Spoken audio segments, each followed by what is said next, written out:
What do you have, foodies? Today we are making caramelized onion hummus. Very creamy, it's got the nice sweetness from the caramelized onions, so let's get into it.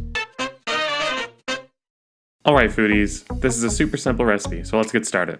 First, we're going to add 1/4 cup of tahini to our food processor, or 75 grams. Then, we are going to follow that up by adding 3 tablespoons of olive oil, or 45 grams. We're going to add all of our liquid ingredients first and blend that before we add in our chickpeas. This is going to help give it a nice silky texture. Now we're going to squeeze in the juice of 1 lemon. Little trick I use is use a tiny sieve to help catch the seeds so you don't get seeds everywhere in your hummus. We're going to add some garlic to our hummus. I like to use 2 to 3 cloves depending on the size. Use as much or as little as you like here.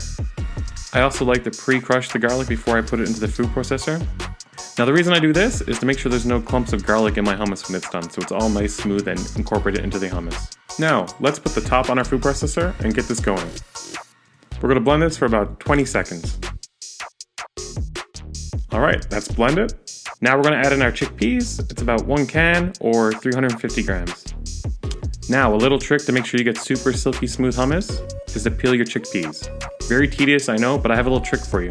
What you can do is put your chickpeas into a bowl, fill it with water.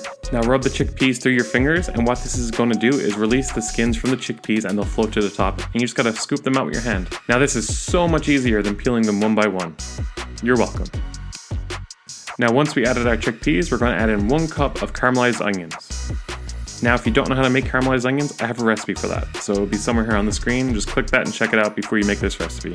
Let's toss in a pinch of salt. Now let's put our top back on and turn it on.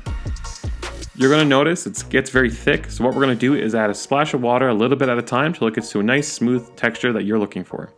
You can make this as thick or as loose as you want. And enjoy!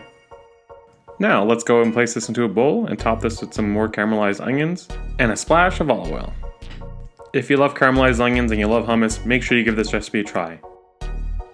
Toro, foodie, out! I completely missed it.